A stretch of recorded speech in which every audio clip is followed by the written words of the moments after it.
Good morning. My name is Michael de Guzman, and my paper is titled Magandang Araw, Manila, or in English, Good Morning, Manila. So this paper is about the gentrification and the squatter settlements within the Filipino global power city of Manila.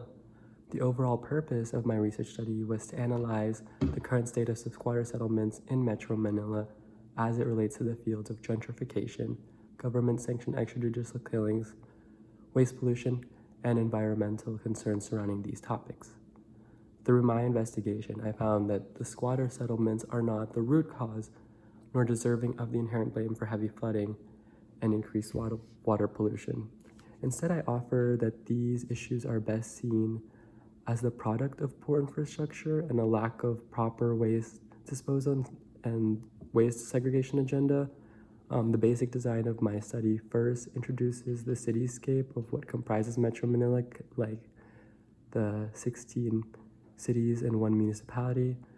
Additionally, it follows the current popular debate on the war on drugs policy by Duterte's administration as it heavily relates to the issues and marginalization felt by the squatter community.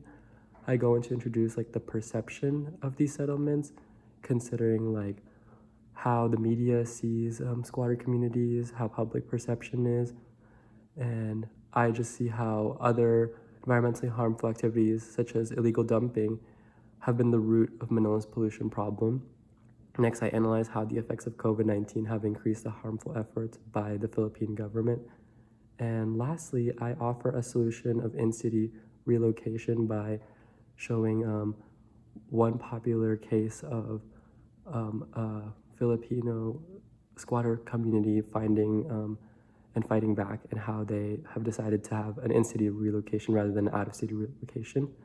But some of my major findings basically saw a narrative trend of blame being casted onto these communities and a lack of awareness for actual infrastructural issues within the Philippine government and country. Furthermore, I think there was an apparent thematic link of legal actions being promised but never seeing materialization in a lot of the cases that Manilan government tried to address squatter communities. But in conclusion, my research essay showcases the Philippine national government's approach at addressing the relocation of squatter communities and how these communities are deeply linked to the right to the city, waste pollution, and heavy flooding. And personally, I think this is very important and that this is a topic that needs to be talked about because it addresses issues in the Philippines that have long been in contention about how the city should be properly disposing waste and who is truly to blame. And I think it is important that we find blame beyond just one person. I think that blaming solely squatters doesn't quite encompass what all the Philippines goes through, considering the environmental ramifications and issues that impact it. And I think that that's why it's an important topic.